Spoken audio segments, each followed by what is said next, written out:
You wanted to see me, sir? Yes. Devin, sit down.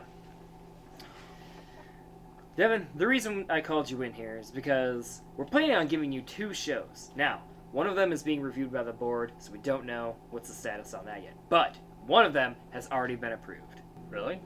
That's awesome. What's it about? Well, I can't say too much just yet, because we're still working out the details. I'll give you a call later this week, so make sure you answer it. Don't worry, I'm not firing you. But if you don't answer, I will be firing you. Oh, okay. Thanks. Alright, yeah, no problem. All right. Yeah, now get out of my office. Back to phone.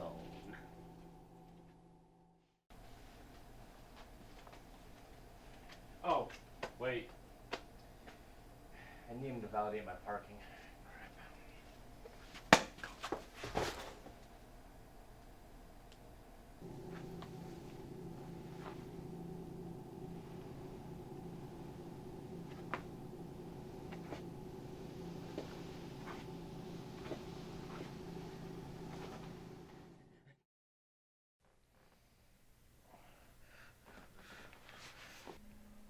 Oh, Devin. Who are you? It doesn't matter who I am. Wait. Tom? No? What makes you think that? You're wearing your All Might shirt and suit jacket. Son of a bitch! Are those your bed sheets? Well, it doesn't matter now. Why'd you do this? Oh, this is part of your new show. You're gonna be reading fan fiction. Well, that doesn't sound too bad. You innocent fool. Anyway, I had to make sure you wouldn't run away, so I knocked you out with this whack bat. Probably didn't need to handcuff you. Let me go get those. Stupid things. It's really easy to get handcuffs. Just go to your local sex shop and there we go. Here, you should be good now. That was just a precaution so you wouldn't attack me when you woke up and saw me standing here menacingly. Well, that sounds reasonable. Silence! Your first reading starts now! And it's something that you hold very close to your childhood. Your first reading will be Yu-Gi-Oh! That's not too bad. I might actually like that.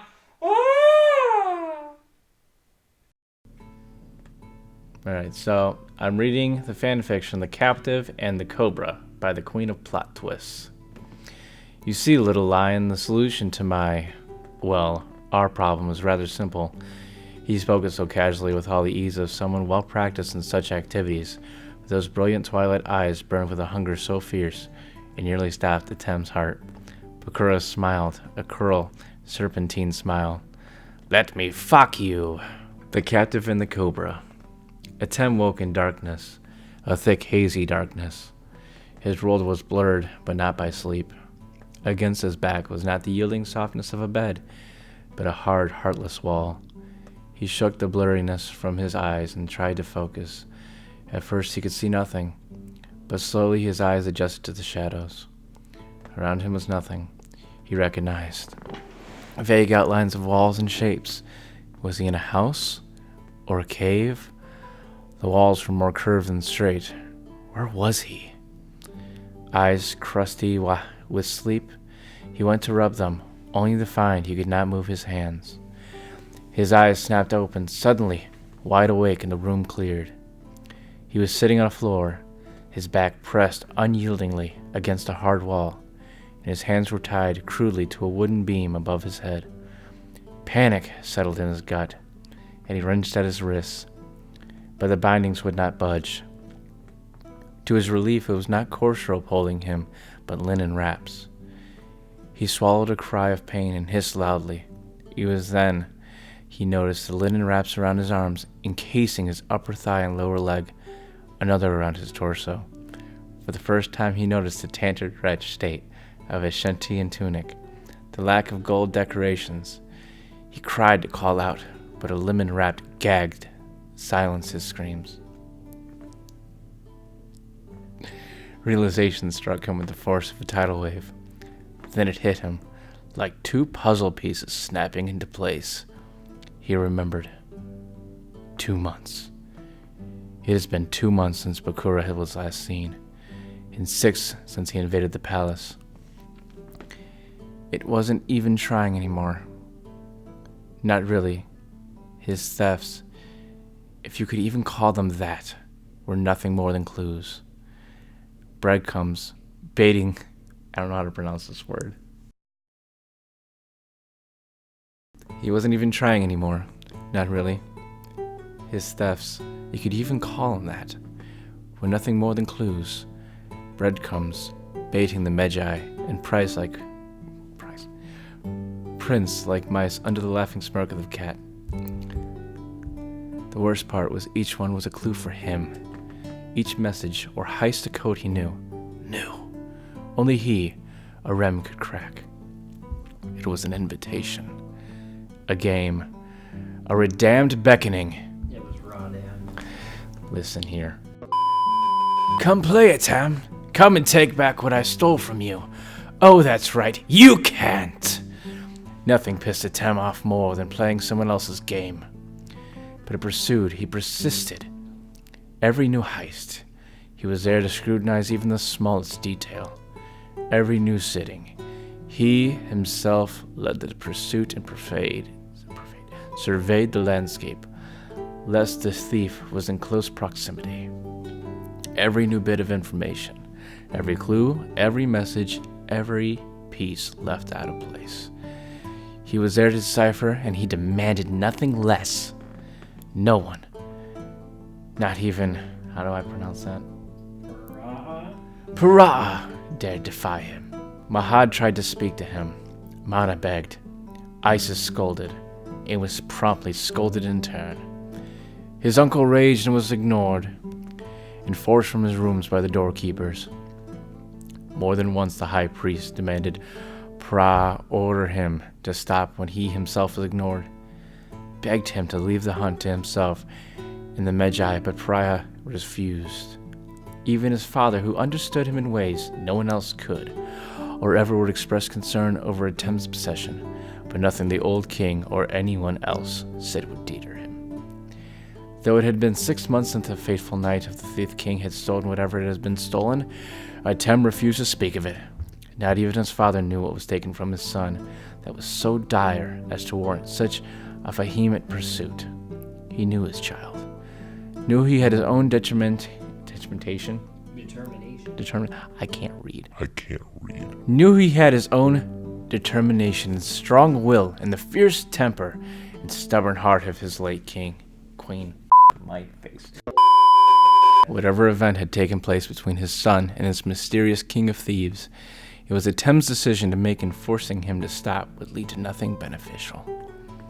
And so when a messenger had burst into the throne claiming to have important information concerning the elusive king's location, he did not stop his son from leading the charge. Though how he managed to obtain the information, he could not say. Many false rumors had spread to the thief king's location, or places he planned to strike next. All rumors, no doubt, started by the king himself, and thus went completely ignored by Atem. This, however, was different. This was not some grapevine rumor of a possible hit, or someone claiming they saw him in a bar, or an eyewitness claiming hoping for reward. Sorry, everyone. It was a report of a suspicious character. A place he had seen a man with white hair frequently, both coming and going, always on foot, usually with supplies, always with his face and hair covered. It sounded like the Thief King, but the man made no promises that it was. It was why Atem found it credible.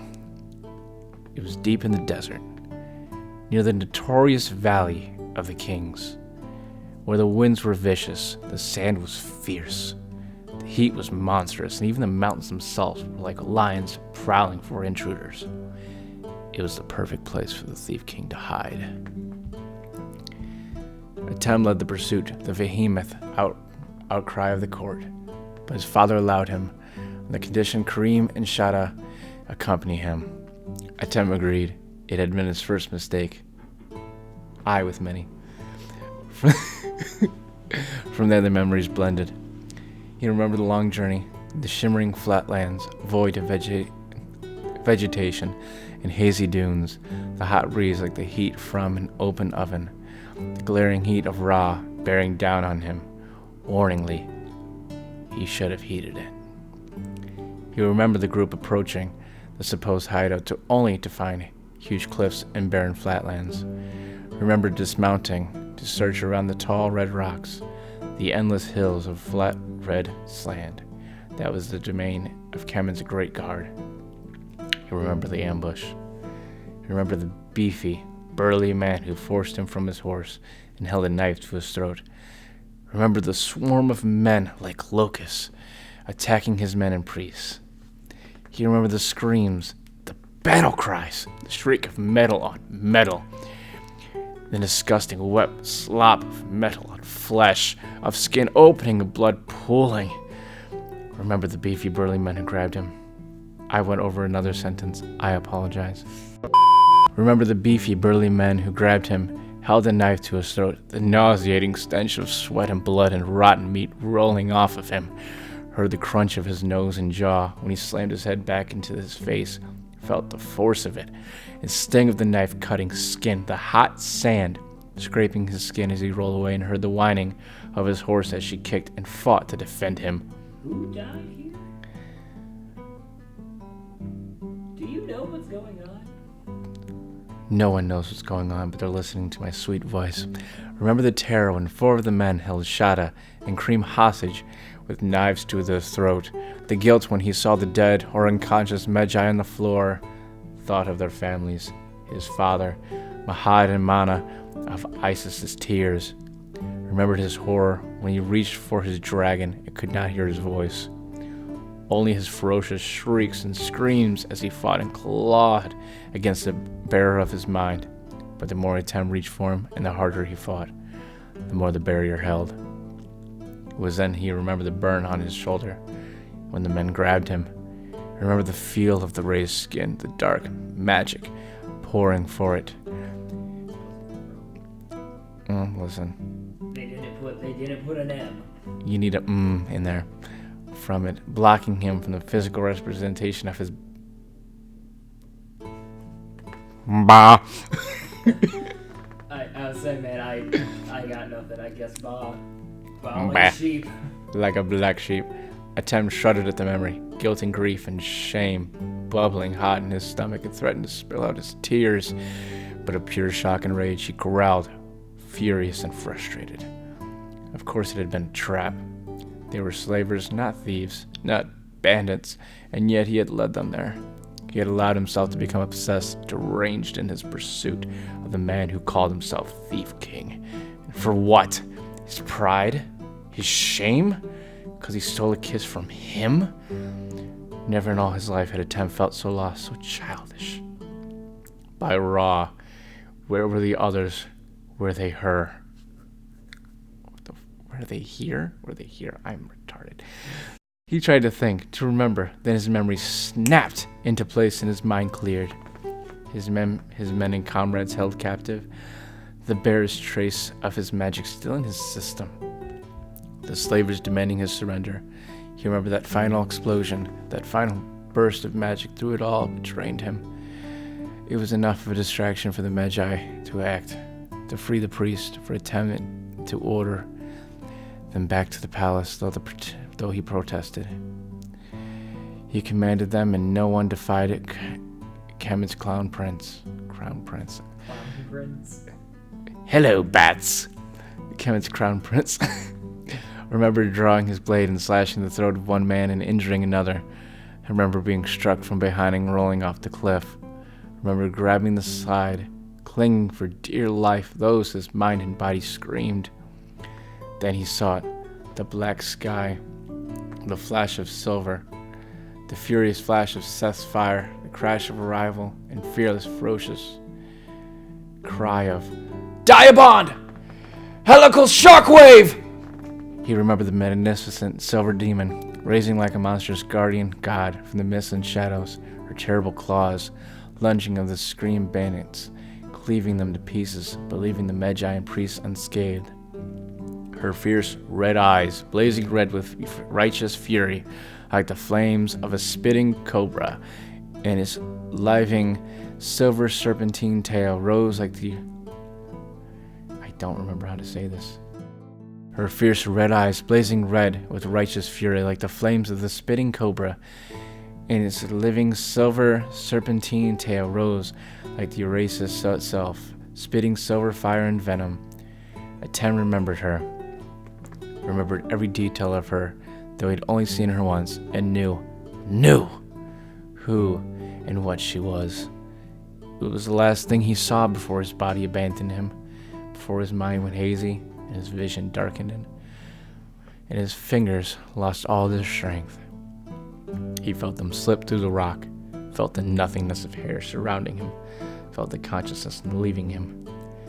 But he did not feel the rush of air around him, didn't feel the terror of plummeting or the ground rising up to destroy him. What he felt was a strong hand ensnaring his like a root ensnaring dirt, pulling him up until he felt sweet, solid ground beneath his flesh. Remembered, using the last of his strength to open his eyes, meet the face of his rescuer, and all but passed out again when he saw that all familiar boned white hair, shock of lavender eyes, scared face, and an infuriating smirk. "You know," Bakura grinned down at him, "there are far easier ways to get my attention." Then the world went back. No! A scream tore itself unbided from his throat. He kicked, thrashed, and pulled wildly at his bonds, the pain of his wounds, forgotten in the burning red blaze of rage. Indignant fury, blinding him to all but the man who saved him, the man who now held him captive, the man for whom he had put innocent men's lives in jeopardy. Atem's whole body quivered with dangerous temper. Then suddenly he slumped as if exhausted by his own outburst. It couldn't be true. It couldn't be. He couldn't have. No. Atem could not be in. "Well, you're finally awake." Realization froze Atem's spine. He knew that voice. That husky, raspy drawl. The overly flamboyant tone, practically dripping with obnoxious sarcasm. "And just when I thought I'd have to kiss you again and wake you up." That was horrible.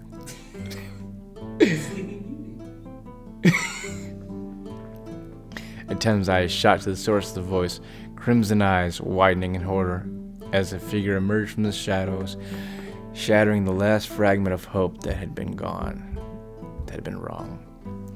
He pushed himself off the wall, stepped out of the shadows, slithered into view, bold in his oversized red coat, his long hair white as sky fire, and just as wild, blazing like hot white starlight into the shadows, his dark skin speckled with pale scars, and those infuriating, trailing eyes like the palest of amethyst, glittering with victorious, triumphant, and wicked delights. "Hello, princess," Bakura grinned, all serpentine grace and curled smiles. "Did you miss me?" Never in all his life had Atem wanted to scream. Are you gonna do this or no? This has been Chapter 1 of The Captive and the Cobra by the Queen of Plot Twists. I'm Devin the Normie. This has been Fan Fiction Friday. Because Tom didn't like it. Normie, and this has been Fan Fiction. I'm Devin the Normie. This has been Fan Fiction Friday. I'm sorry. I want to put my own twist on it. I'm sorry. I thought it was, my show. Don't make me laugh at. I like it when it hits me. Part 2 of Intertwined AU. Atem